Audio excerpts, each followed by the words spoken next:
there was an evil version of myself that would kind of come out at random moments. He would commit the crimes that I would have to solve as a detective. I'd be like solving murders that I'm committing myself. David Anthony Burke, 21, the musician known as D4vd, is charged with first-degree murder, continuous sexual abuse of a child under 14, and unlawful mutilation of human remains in the death of 14-year-old Celeste Rivas Hernandez. I media trained you. No, you didn't. That's controversial. It's controversial of kids.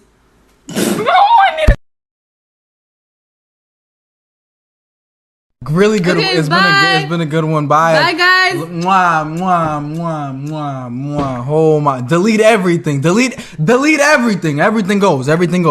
He has pleaded not guilty and has been held without bail at the Twin Towers Correctional Facility since his April 2026 arrest.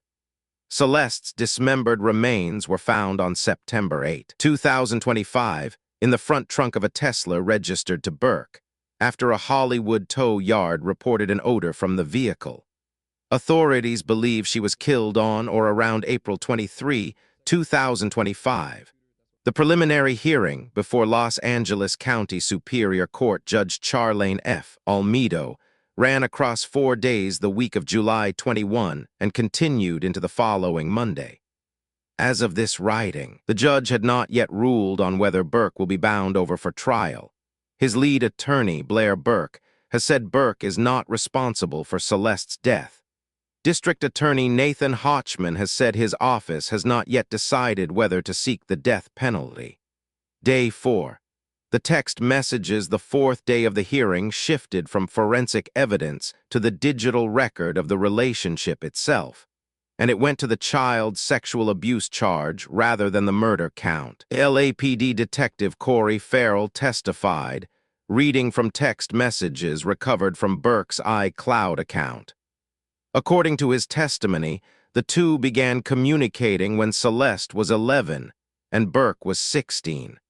The sexual relationship began about 2 months after her 13th birthday, and roughly 2 months after that, in January 2024, Celeste had an abortion. The prosecution's aim was to establish the nature and duration of the relationship underlying the continuous sexual abuse charge. Reporters in the courtroom described the day as the most difficult of the hearing so far, the first time. As NBC Los Angeles reporter Julia Deng put it, that Celeste was presented not as autopsy evidence, but as a living teenager expressing her own wants and hesitations. Non-explicit images shown to the court included photos of Celeste at 13 wearing what appeared to be a ring on the finger that bore Burke's name in a tattoo, and everyday selfies of the two together. The most striking development was that the messages complicated the prosecution's own earlier framing. Coverage had characterized the relationship as one Celeste pushed for jealous, wanting more. The messages read in court cut against that.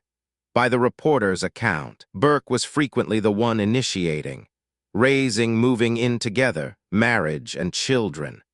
One set of messages concerned a planned runaway the two called Operation Awesome, in which Burke repeatedly pressed her about whether her bags were packed.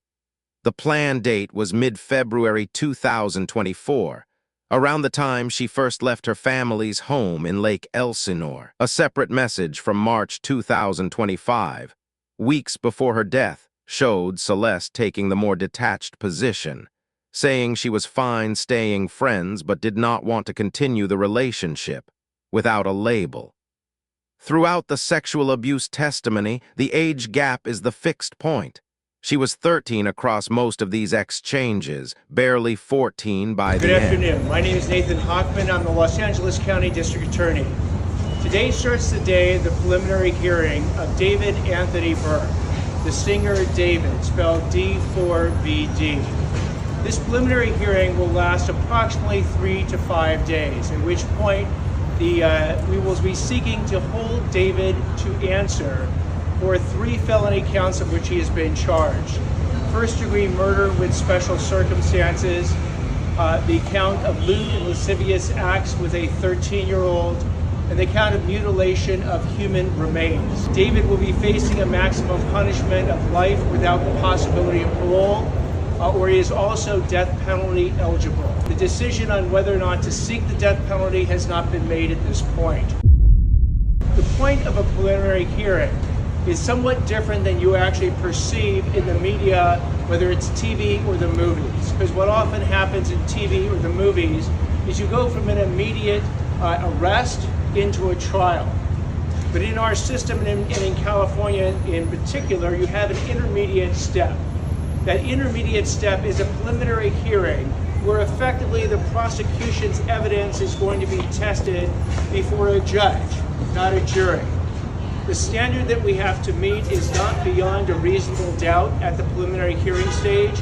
It is probable cause. We are not obligated, nor will we be presenting all the evidence at a preliminary hearing that we will be presenting at a trial to prove David beyond a reasonable doubt guilty of the 3 felony charges of which he has been charged. So at the preliminary hearing, we will call a number of officers. We estimate there will be over 10 different witnesses, both officer testimony, coroner testimony, and there will be individual witnesses as well. And again, we can rely on hearsay and other things that won't be allowed to be relied on in an actual trial. The judge at the end of the presentation of the evidence, and again, this is evidence that can be cross-examined by a defense attorney, and that process has already begun.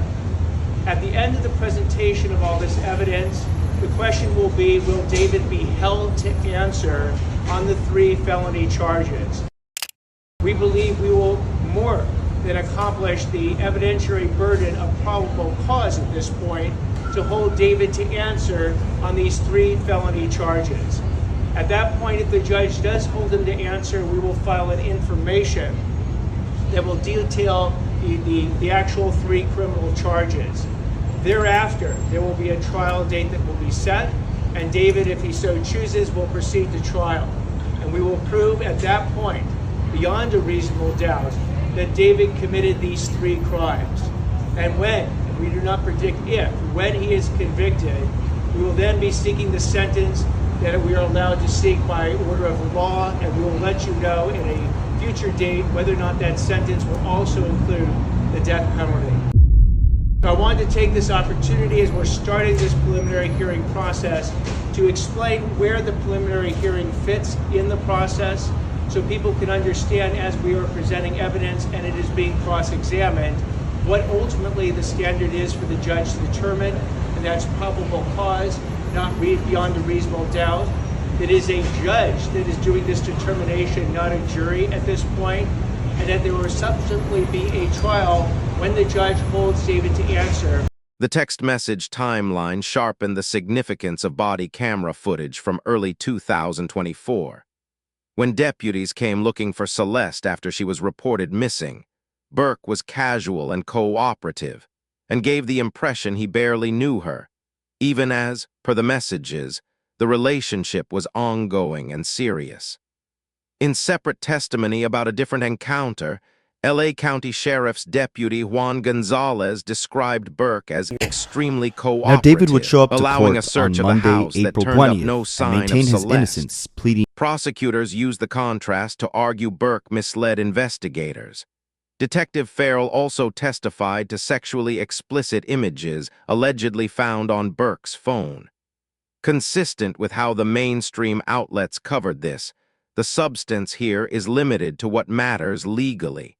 The detective described dozens of such images, and this material forms the core of the continuous sexual abuse charge. The explicit photos themselves were not displayed, as they constitute child sexual abuse material. Reporters noted a shift in Burke's courtroom demeanor during this portion. For most of the hearing, he had been still and expressionless. During the testimony about the images, he was seen for the first time taking notes and conferring with his attorneys, and appeared visibly less composed. Celeste's parents, who had attended much of the hearing, left the courtroom as this testimony began. One tactical read from the courtroom: the defense, Burke and Marilyn Bednarski, aggressive with objections throughout, largely let this testimony proceed without challenge. Reporters took that restraint as a sign the digital record on the sexual abuse count is difficult to contest, since it consists of time-stamped material tied to the accounts. Deputy Medical Examiner Dr. Grant Ho, who led the autopsy, also testified.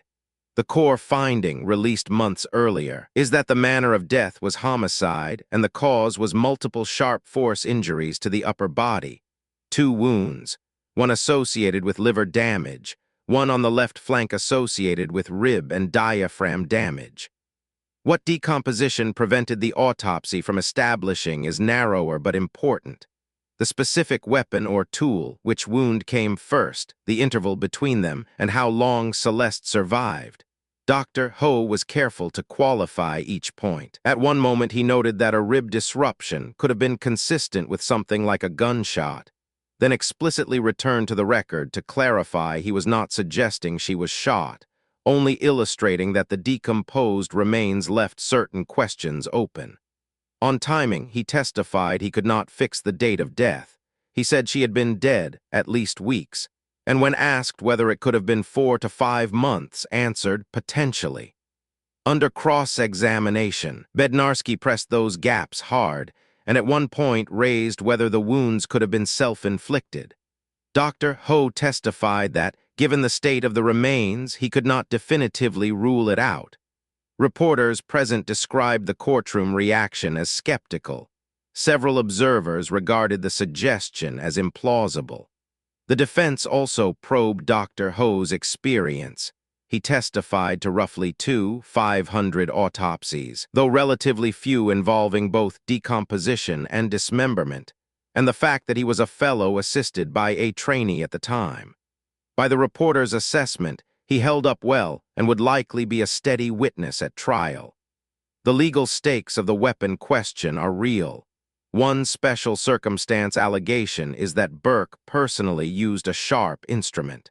That the medical examiner cannot name the instrument with certainty is exactly the kind of gap the defense will press. Grand jury track.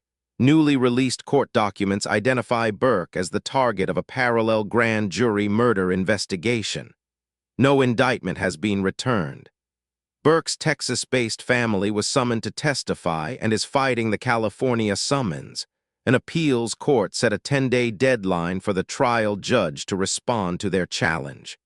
A friend of Burke's, streamer Neo Langston and Robert Morgenroth, president of his touring company, have already testified. Grand jury details via TMZ/FOX11 reported, not officially confirmed.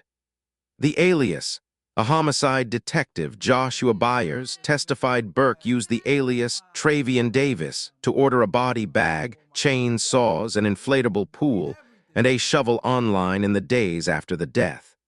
Celeste's passport ID was found about 85 miles from L.A., off Highway 154 north of Santa Barbara, by a state worker who stepped off the shoulder into the brush. A near-chance discovery. CHP officer Sean Buenrostro testified. A prosecution question about Burke taking Celeste to nightclubs on fake ID drew objections from Bednarski. Judge Almedo cut the line off.